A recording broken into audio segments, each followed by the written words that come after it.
Welcome back to NBC3 News at 5. Say the words potty training and most parents will cringe, hoping to avoid the inevitable task of teaching their children to use the potty. But what if there was a way to ditch the diapers earlier? One local mother says it's not only possible, but it works.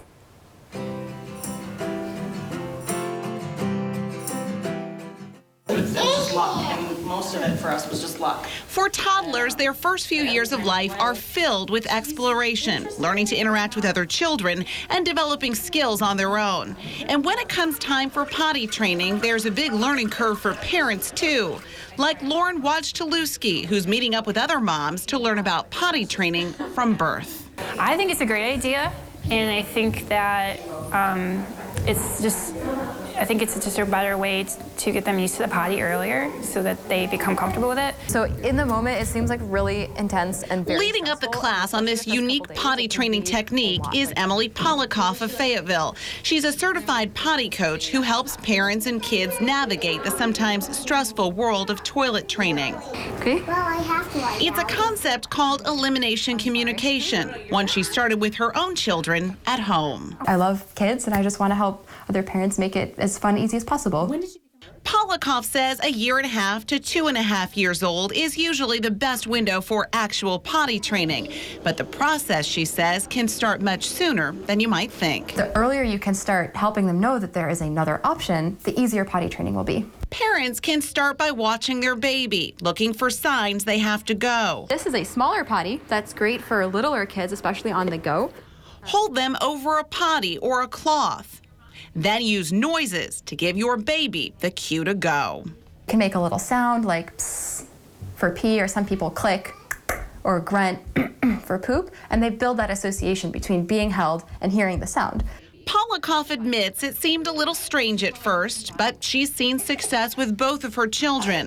Her 4-year-old daughter was out of diapers by 22 months. Here we go. And her 16-month-old is almost there. Tell mommy potty. Both started when they were just a few weeks old. When she started to scrunch up her face and make faces, I just held her really carefully in my arms and held a potty underneath her, or just held her over a diaper or another cloth and just said, okay, go potty.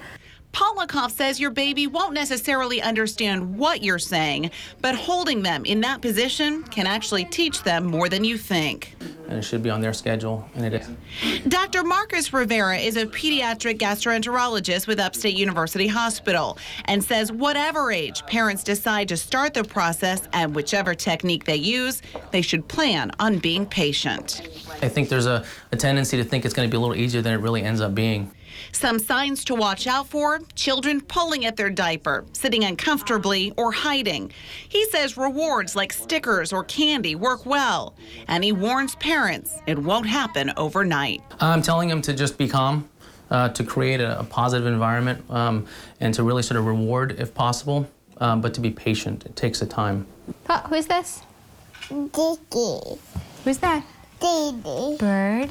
Back with our potty coach, who agrees it can be a bit overwhelming for parents. She hopes teaching babies and their parents to communicate will make it easier to ditch the diapers later on. Completely agree that you should listen to the cues that your child is giving you. But I think that we tend to underestimate the range of cues that our children are capable of giving us. Polikoff is part of a national group called Go Diaper Free, which teaches parents the art of elimination communication. The organization says there's really a range depending on the kid. Some can go potty on cue as early as 6 months and can be reasonably independent anywhere from 10 months old to 2 years old.